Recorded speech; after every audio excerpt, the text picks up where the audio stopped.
வணக்க மக்களே, இன்னைக்கு பார்த்தீங்க அப்படின்னா நாங்கள் ஒரு கோயிலுக்கு வந்தோம். என்ன கோயில்னு பார்த்தீங்க அப்படின்னா அண்டிக்கருப்பண சாமி கோயில். அட்டி கெடா விட்டு விருந்து கொளுத்தி விடுறாங்க. இன்னைக்கு இங்கே இந்த கோயிலுக்கு நம்ம வரணும்னு சொல்லி எழுதியிருக்கு. அதனால தான் போலட்டு நம்ம இன்னைக்கு இங்கே வந்திருக்கோம். ஆமாவா இல்லையா? ஆமாம் ஆமாம். எங்கே நம்ம இன்னைக்கு போகணும்னு விதி இருக்கோ அங்கே நம்ம போய் தான் ஆகும். ஸோ நான் போயிட்டு எனக்கும் சரி நம்ம ஃபாலோவருக்கும் சரி சேர்த்து சாமியை கும்பிட்டு விட்டு கெட்டா விட்டு விருந்தில் ஒரு புடி பிடிச்சிட்டு வீடு சரி வேண்டியது.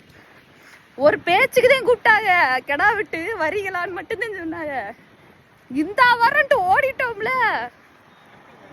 காலையில் குளிச்சமான்னு கூட தெரியல, கிளம்பியாச்சு. நம்மளுக்கு சோறு முக்கியம். சரி நான் போயிட்டு சாப்பிட்டு சாமி கும்பிட்டேன். போயிட்டு நீ சாப்பிட்டு மட்டும் வந்துடுறேன். சரி வரட்டா, வைக்கிறேன்.